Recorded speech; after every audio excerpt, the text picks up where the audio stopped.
அதாவது விஜய் வந்த பிறகு எல்லா இடத்துலையும் கொந்தளிப்பு. திமுகவில் கொந்தளிப்பு, அதிமுகவில் கொந்தளிப்பு, பாஜகவில் கொந்தளிப்பு, கம்யூனிஸ்ட் கட்சிகள் கூட பாருங்க ஒரு இதில் இருக்காங்க, கன்ஃபியூஷன்ல. இப்போ எடப்பாடியார் குடும்பத்தினரும் சரி, நம்ம ஸ்டாலினோட குடும்பத்தினர் கூட ஒன்றா செயல்பட ஆரம்பிச்சிட்டாங்க. அதாவது எடப்பாடி மகன் நித்துனும் டிஎம்கே தலைவர் ஸ்டாலினோட மகன் உதயநிதி கூட ஒன்றா யோசிக்க ஆரம்பிக்கிறாங்க.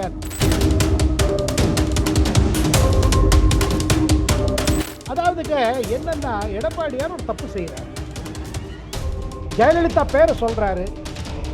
ஆனால் அதே நேரத்தில் திமுக கூட கை கோத்துக்கலாம்னு நினைக்கிறாரு. இப்போ கூட அதை கைவிடல அவர். அதை தவிர்த்துங்க, இப்போ ஆல்ரெடி விஜய் அரசு கிட்ட பல புகார்கள் வந்துட்டு இருக்கு. பணம் கொடுத்தவங்க நிறைய பேர் இருக்காங்களே, எந்த கான்ட்ராக்ட் இருந்தாலும் எக்கச்சக்கமாக பணம் கொடுத்தவங்க, அமைச்சர்களுக்கு, அமைச்சர் மகன்களுக்கு, அமைச்சர் குடும்பத்துக்கு.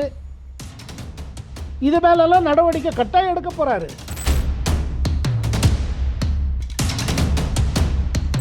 சிவா சார், நான் ஒன்று கேட்குறேன். நம்ம எல்லாரும் மதிப்புக்குரிய தலைவர்கள், திமுக தலைவர்கள் எல்லாரும் மதிப்புக்குரிய தலைவர்கள், அதிமுக தலைவர்கள் எல்லாரும் மதிப்புக்குரிய தலைவர்கள். அவர்கள்லாம் தனியாக அதிகாரிகளோட எந்த ஹெல்ப் இல்லாமல் ஏதாவது தனிப்பட்ட கருத்து சொல்லியிருக்காங்களா?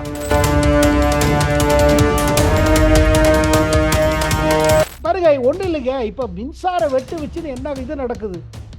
அது எப்படி ஒரு மாசத்துல தமிழ்நாட்டில் மின்சார எப்படி இது வந்தது, குறைபாடு எப்படி வந்துச்சு? திமுகவிலே கொடுத்தது, அது கனிமொழியை எடுத்து கூட சொன்னாங்க இப்படியெல்லாம் செய்யக்கூடாது. அதனால தான் திமுகவிலே பாருங்க ரெண்டு இதாகுது. ஒன்று உதயநிதி தலைமையில் போகிறதுக்கு சான்ஸ் இருக்கு, ஒன்று கனிமொழி தலைமையில் போகிறதுக்கு சான்ஸ் இருக்கு.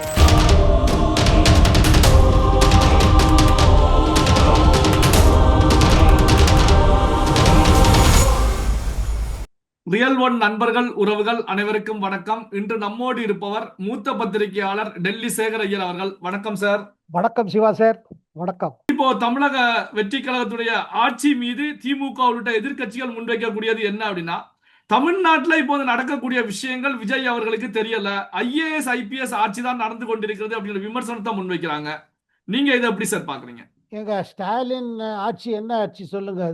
அதுவும் ஐபிஎஸ் ஆட்சி தான். அது குடும்ப ஆட்சியா இருந்துச்சு. அதுல பெரிய முடிவுகள்லாம் குடும்பத்தில் இருக்கிறவங்க எடுக்கிற முடிவு தான் எடுக்கப்பட்டது. அது வாரிசு அரசியல். பாருங்க, அதிகாரிகள் இல்லைன்னா ஸ்டாலின் செயல்பட்டு இருக்க முடியுமா? அது பல பேருக்கு தெரியும். அவரோட உடல்நிலை எப்படி இருந்துச்சு, எப்படியெல்லாம் அவர் சமாளிச்சாரு, எப்படியெல்லாம் மேனேஜ் பண்ணாரு, அப்புறம் தன்னோட சீனியர் அமைச்சர்கள் மீது எவ்வளவு நம்பிக்கை இருந்தது ஸ்டாலின் ஐயாவுக்கு எல்லாருக்கும் தெரியும். அதனால்தான் இந்த 5 ஆண்டு காலம் இப்படி போச்சு. அதனால்தான் மக்களுக்கு ஒரு சிம்பத்தி இருந்து ஸ்டாலின் ஐயா மீது, அமைச்சர்கள் மீது இல்லை. அதனால அரசு, நீங்க பாருங்க, அரசு மேல டிபெண்ட் பண்றது தப்பு இல்லைங்கல்ல. ஆனா ஒண்ணு முடிவு நீங்க எடுக்கணும். ஐஏஎஸ் அதிகாரிகளோ ஐபிஎஸ் அதிகாரிகளோ உண்மை நிலைமையை உங்கள்ட்ட வந்து சொல்லணும். உண்மை எந்த விவரமா இருந்தாலும் இதுதான் உண்மைங்க, இப்படி செஞ்சா சரியா இருக்கும், இப்படி செஞ்சா இப்படி ஆகும், இப்படி செஞ்சா இப்படி ஆகும், இப்படிதாங்க அதிகாரிகளோட பொறுப்பு. அதுக்கு பிறகு முடிவு எடுக்க வேண்டியது முதல்வரோடது, அமைச்சர்களோடது. அதனால இது அமைச்சர்கள் நடத்தும்னா, அப்ப பார்க்க போனா கர்நாடகத்தில் அவர் டிகேஎஸ் நடத்துவது என்ன, ஏன் தெலுங்கானால ரேவந்த் ரெட்டி நடத்துவது என்ன, மற்ற ஊர்ல கேரளத்தில் இப்ப சத்தீசன் அரசு, அதுவும் அமைச்சர்கள் தான். ஆனா இப்படி தெரிந்து கொண்டே சார் இது போன்ற ஒரு விமர்சனங்களை முன்வைக்கிறாங்க. அதாவது நிதி ஆயோக் கூட்டத்துல விஜய் அவர்கள் படித்த விஷயத்தை பொறுத்த வரைக்கும் அதிகாரிகள் கொடுத்ததான் விஜய் அவர்கள் அப்படியே படிச்சுட்டு வந்திருக்காங்க, அவர் எதுவுமே ரெடி பண்ணல அப்படிங்கிற விமர்சனம் கூட முன் வச்சாங்க. சிவா சார், நான் ஒண்ணு கேட்கிறேன். நம்ம எல்லாரும் மதிப்புக்குரிய தலைவர்கள், திமுக தலைவர்கள் எல்லாரும் மதிப்புக்குரிய தலைவர்கள், அதிமுக தலைவர்கள் எல்லாரும் மதிப்புக்குரிய தலைவர்கள். அவர்கள்லாம் தனியாக அதிகாரிகளோட எந்த ஹெல்ப் இல்லாம ஏதாவது தனிப்பட்ட கருத்து சொல்லியிருக்காங்களா? அது ஆட்சி நடத்துவதற்காக இருக்கட்டும், இல்ல கிம்பளம் வாங்குறதுக்காக இருக்கட்டும், அதிகாரிகள் சொன்ன மாதிரிதான் செஞ்சாங்க. அவங்க எந்த முடிவு அவங்க எடுத்திருக்காங்க தானே, எந்த இடத்துல எதை செஞ்சா நமக்கு என்ன வரும், கட்சிக்கு என்ன வரும் தான் யோசிச்சு பண்ணியிருக்காங்க. அதுக்கு அதிகாரிகள் உடனா இருந்திருக்காங்க. அதிகாரிகள் சொல்லி கொடுக்கலன்னா இதெல்லாம் பண்ணியிருக்க முடியாது. அதனால ஏதோ விஜய் தான் இந்த அதிகாரிகள் மீது ஒரே அவங்க தோல்ல தொங்கிட்டு இருக்கிற மாதிரி நினைக்க வேண்டாம். உண்மை எல்லாருக்கும் தெரியுங்க. நல்ல அதிகாரிகள் வைத்துக் கொண்டால் நல்ல அதாவது நியாயமாக ஒரு ஆனஸ்ட் அஃபிஷியல்ஸ் இருந்தால் நல்லா செயல்படலாம், இது ப்ராப்ளம் இல்லை. ஆனால் நீங்கள் என்னதான் பொலிட்டிக்கல் கில்லாடியா இருந்து உங்களோட இது இருக்கு பாருங்க, உங்களோடது என்னது எண்ணல், அது நீங்க பணம் அடிக்கணும், அது பண்ணணும், இது பண்ணணும் இருந்தீங்கன்னா என்ன ஆட்சி கொடுப்பீங்க? அது பார்த்துட்டோம் இல்ல, மக்கள் அதான் சொல்றாங்க. மக்கள் இதனால மாத்திக்க மாட்டாங்க, அவங்க இன்னும் டைம் கொடுப்பாங்க விஜய்க்கு. பாருங்க ஒண்ணு இல்லைங்க, இப்ப மின்சார வெட்டு வச்சுன்னு என்ன இது நடக்குது? அது எப்படி ஒரு மாசத்துல தமிழ்நாட்டில் மின்சார எப்படி இது வந்தது, குறைபாடு எப்படி வந்துச்சு? இதுவே ஒரு சந்தேகத்தை கலப்புறது.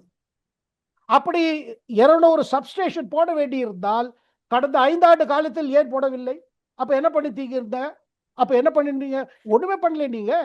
அதாவது ஆட்சியில இருந்துட்டு ஒண்ணும் செய்யாம இருந்துட்டு இப்ப இது நடக்கல, அது சரியில்லை, இது சரியில்லைன்னா எனக்கு அதுவே சந்தேகமா இருக்குது. எப்படி இப்ப அவ்வளவு நிலைமை ஒரு மாசத்துல மோசமாயிருக்குமா? மோசமான நிலை உண்மை வெளியில வருது, திரை திறக்கப்பட்டு இருக்கிறது. சார், இப்போ அதிமுகவுல இருந்து முன்னாள் ஹெல்த் மினிஸ்டர் விஜயபாஸ்கர் தன்னுடைய எம்எல்ஏ ரிசைன் பண்ணிட்டு வெளியேறிட்டாங்க. எம்எல்ஏ பதவியை ராஜினாமா செய்துவிட்டு இப்போ வெளியேறி இருக்காங்க. அதிமுகவை பொறுத்த வரைக்கும் அங்க இருக்கக்கூடிய முக்கியமான முன்னாள் அமைச்சர்கள், எம்எல்ஏக்கள் வந்து வெளியேறக்கூடிய நிகழ்வுகள் சமீப காலமாக அதிகரிச்சுக்கிட்டே இருக்கு. அதிமுகவுடைய எதிர்காலம் எப்படி சார் இருக்கும்? ஏன்னா இப்போ இருக்கக்கூடிய நிலையை பொறுத்த வரைக்கும் ஒரு இக்கட்டான சூழ்நிலையில அதிமுக தத்தளிச்சுக்கிட்டு இருக்கு. எப்படி சார் இருக்கும் எதிர்காலம்? நீங்க அதாவது இப்ப திருப்பி திருப்பி எடப்பாடியார் தலைமை மேல ஒரு கேள்விக்குறி வந்துட்டு இருக்கு. அதை தவிர்த்துங்க, விஜய் பொறுப்பெடுக்கிறதுக்கு முன்பாக 2 பேரும் ஒண்ணா சேர்ந்து கூட ஒரு கவர்மெண்ட் பண்ணலான்னு ஒரு இதுல வேலை நடந்துச்சு இல்ல, ஏடிஎம்கே டிஎம்கே ஒண்ணா சேரலாம்.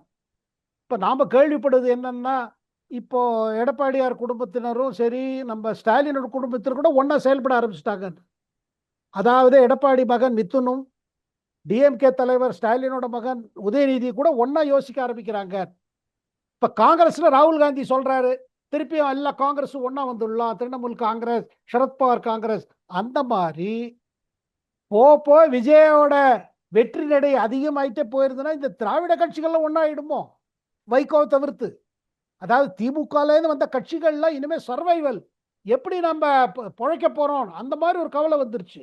அதனால தான் பாருங்க, அதிமுக இருக்க தொண்டர்களும் சரி, பல முன்னாள் அமைச்சர்களும் அவங்க என்ன பார்க்குறாங்கன்னா, இனிமே என்ன பாலிடிக்ஸ் எடப்பாடியார் பண்றாரு பாருங்க. அதாவது திமுக உங்களோட கொள்கை எதிரி, உங்களோட அரசியல் எதிரி, அது கூட சேர்ந்து அரசை பண்ணலாம், ஏன்னா விஜய் வெளியில வைக்கலாம்னு யோசிச்சது அது ஒரு பெரிய அதிர்ச்சி கொடுத்துருக்கு அதிமுக. திமுகவிலே கொடுத்தது, அது கனிமொழியை எடுத்து கூட சொன்னாங்க இப்படியெல்லாம் செய்யக்கூடாதுன்னு. அதனால்தான் திமுகவிலே பாருங்க 2 இதாகுது. ஒன்று உதயநிதி தலைமையில் போறதுக்கு சான்ஸ் இருக்கு, ஒன்று கனிமொழி தலைமையில் போறதுக்கு சான்ஸ் இருக்குது. அதாவது விஜய் வந்த பிறகு எல்லா இடத்துலையும் கொந்தளிப்பு, திமுக கொந்தளிப்பு, அதிமுக கொந்தளிப்பு, பாஜக கொந்தளிப்பு, கம்யூனிஸ்ட் கட்சிகள் கூட பாருங்க ஒரு இதுல இருக்காங்க, கன்ஃபியூஷன்ல. அண்ட் திருமாவளவனை பத்தி சொல்லவே வேண்டாம். அவர் ஏதோ ஒரு நம்ம பண்ணலைன்னா நம்ம எம்எல்ஏக்கள் கூட அந்த பக்கம் போயிடுவாங்களோ, தொண்டர்கள் போயிட்டாங்க, நம்ம ஓட்டும் போச்சு. அதனால்தான் பல விஷயம் இப்ப வெளில வந்துட்டு இருக்கு. அதாவதுங்க என்னன்னா, எடப்பாடியார் ஒரு தப்பு செய்யறாரு, ஜெயலலிதா பேரை சொல்றாரு, ஆனா அதே நேரத்தில் திமுக கூட கை கோத்துக்கலாம்னு நினைக்கிறாரு. இப்ப கூட அதை கைவிடல அவரு. அதனால பாருங்க, கட்சியை காப்பாற்றணும். அப்புறங்க நீங்க திமுக கட்சி எதிர்த்து வந்தீங்க, ஒரு டாக்டிக்கலா தவக சப்போர்ட் பண்ணியிருந்தா என்ன இருக்கும்? மேண்டேட் இப்படி வந்திருக்குங்க, இந்த மேண்டேட்டை நாங்க ஆதரிக்கிறோம் பண்ணி தர கட்சி போயிச்சிருக்கோம். இதுல எடப்பாடியார் தவறு செய்யறாரு. அதாவது முதல்ல ஒருங்கிணைப்பை எதிர்த்தாரு, அதை தொடர்ந்து என் கட்சி ரெட்டையில என்னதுன்னு அப்படி நினைச்சிட்டு போயிட்டு இருக்காரு. அவர் செய்யற பெரிய அரசியல் தவறு. இப்போ இந்த வெள்ளை அறிக்கை விஷயத்தை பொறுத்த வரைக்கும் சார், இப்போ திமுகவுடைய முன்னாள் அமைச்சர்களுக்கு ஒரு நெருக்கடி ஏற்படுமா சார்? காரணம் என்ன அப்படின்னா, இதுல வந்து பெருமளவுல ஊழல் நடைபெற்றிருக்கிறது அப்படிங்கிறதையும் இந்த வெள்ளை அறிக்கையை பொறுத்த வரைக்கும் வெளிச்சம் காட்டுவதாகத்தான் பார்க்கப்படுகிறது. ஏற்கனவே கடந்த காலத்துல பல வழக்குகள் முன்னாள் அமைச்சர்கள் மேல இருந்துகிட்டு இருக்கு. இப்போ இந்த வெள்ளை அறிக்கையை பொறுத்த வரைக்கும் இடி, சிபிஐ, தமிழ்நாட்டில் லஞ்ச ஒழிப்புத்துறை இன்னும் வேகம் எடுப்பதற்கான ஒரு சூழலை உருவாக்குமா சார்? கட்டாயமாக. ஏன்னா இது கசிஞ்சது காரணம் என்ன? இந்த கசிஞ்ச போன அந்த பணத்தை யார் வசூல் பண்ணாங்க? அந்த வசூல் பணத்தை யார்கிட்ட இருக்குது? அதை வச்சுட்டு என்ன பண்ணாங்க பாருங்க. பணம் சேரும்போது ஊழல் பணமா இருந்தாலும் சரி, எந்த பணம் சேர்ந்தாலும் அந்த பணத்தை வச்சுட்டு ஏதாவது பணம் தோணும். ஒண்ணு இல்லைன்னா நிலத்தை வாங்கி போடுவாங்க, பில்டிங்கை வாங்கி போடுவாங்க, இங்கே ப்ராப்பர்ட்டி கர்நாடகா, பெங்களூரு, ஹைதராபாத்து, சிங்கப்பூர் ஏதாவது நடக்கும். அதில் பணம் சும்மா இருக்காது. அதை தவிர்த்துங்க, இப்போ ஆல்ரெடி விஜய் அரசு கிட்ட பல புகார்கள் வந்துட்டு இருக்கு. பணம் கொடுத்தவங்க நிறைய பேர் இருக்காங்களே.